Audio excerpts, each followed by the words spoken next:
Hey everybody, Biohack here. We just got the announcement for the different events to earn fragments for the most recent fragment summoning. That champion is going to be Ruel the Huntsmaster.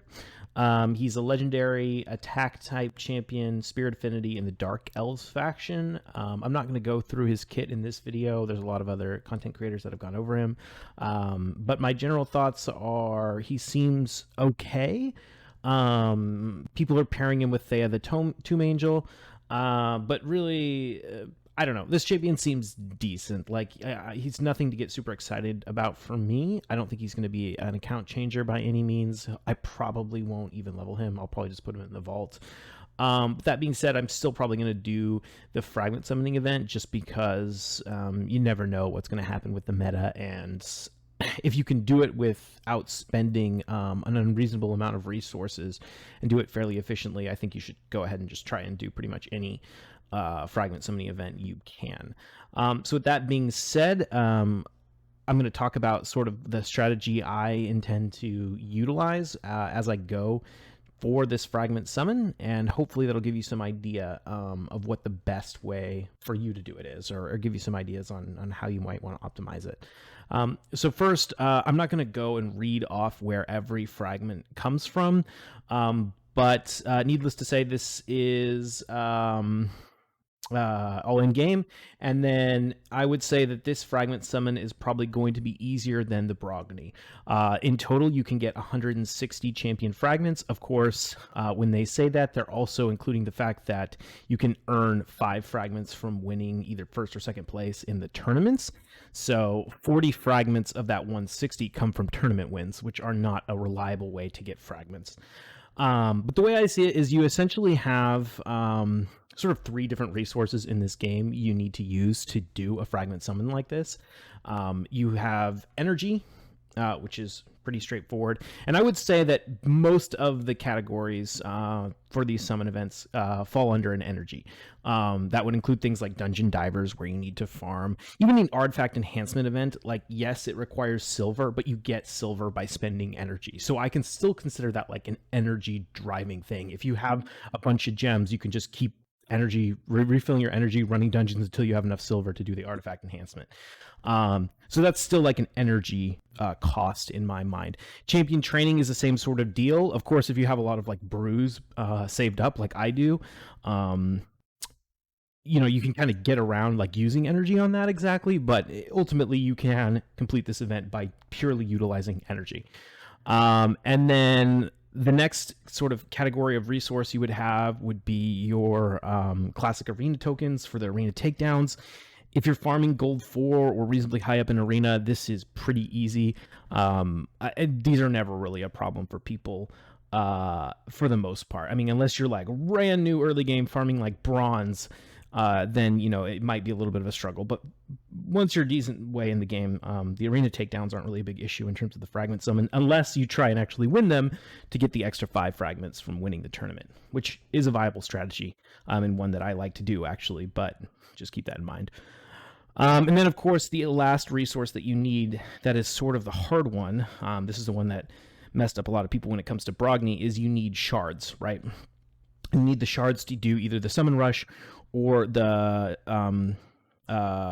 champion chase tournaments. So I probably haven't told you anything you don't know right now, but I figured I'd just basically throw this in a spreadsheet and break down where all the different fragments are coming from so you can get an idea of what you're going to need to do. So under this sort of energy category, you're going to be able to get 70 fragments, assuming you get the maximum fragments from each one of the different events. There are 1, 2, 3, 4, 5 tournaments that fall under the energy category that you could try and win to pick up some extra shards.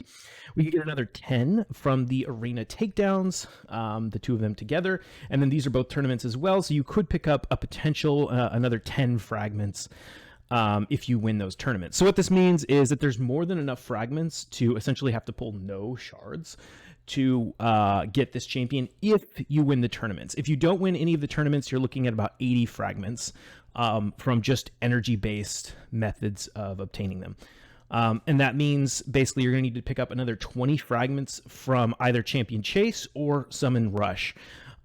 Important to note, the Champion Chase tournament is going to occur on a 2x void. So I'm probably going to pull all my void shards for this. I only have like 11 right now, so we'll see what happens by the time this actually rolls around, how many fragments of these 15 I can actually pick up. But that's where I'm gonna, since you mostly want to pull champions, especially if you're early mid game on 2x events, I would encourage you to try and get more shards from this champion chase, and try and essentially rely as little as possible on getting shards from this summon rush, since that's not going to be on a 2x as far as I'm aware. So that's the plan. Pull all my voids on the champion chase to try and get as many fragments here. If I have to, hopefully I'll only need to pull like 1 or 2 sacreds to pick up some sort of last remaining shards for the summon rush. In terms of what you can do to prepare, or what I'm doing to prepare, one of the things is I'll do some videos in the future about sort of the most efficient way to get points for these different artifact events. But in terms of champion training, the most points for energy generally comes from leveling up and then ranking up 3-star champions. So if you have a 3-star base 3-star, take it up to level 30, and then take it up to level or 4-star, and maybe throw a couple brews at it to get it a few more levels. So in terms of efficiency, 2 stars are generally kind of like the worst in terms of points for the amount of energy spent. So what I'm doing now is I'm trying to rank up as many, they're up at the top, as many 2-star champions as I can to level 20. And then as soon as that champion training event comes out, I will just immediately take all these to 3 stars, and then I can throw brews at them to level them up to like 1 tick below level 30, level them up the rest of the way in the dungeons, and then fuse them together to take them to 4 stars. That's kind of the efficient way to do it. One of the ways I've been able to really easily do like all the champion training events and stuff like that is I farm all of my dungeons with food. So like, for example, Dragon 25, I realize you can only do this if you have, the right champions to do it, but like I can use Achak the Wenderin and Bad L to farm Dragon 25 with 2 food. So I've just been going really hard on that, especially since this Dragon tournament has already started. So this is a good way to level that up. Other than that, just save the silver you're getting until those artifact events hit live. Don't forget to utilize things like the forge if you need it. Again, I'll make a video on this, on the most efficient way to actually get points for the artifact event. There's a lot of really bad advice on YouTube about how to level things up.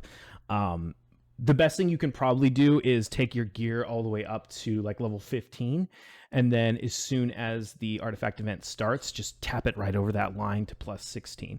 Of course, it's not necessarily more efficient to do that if you don't need the gear right away. You'd only do that if you like want to have that gear as leveled as possible because you're actively using it. But if you're not using the gear, then don't worry about it. Just take it up to level 16 when you get it there.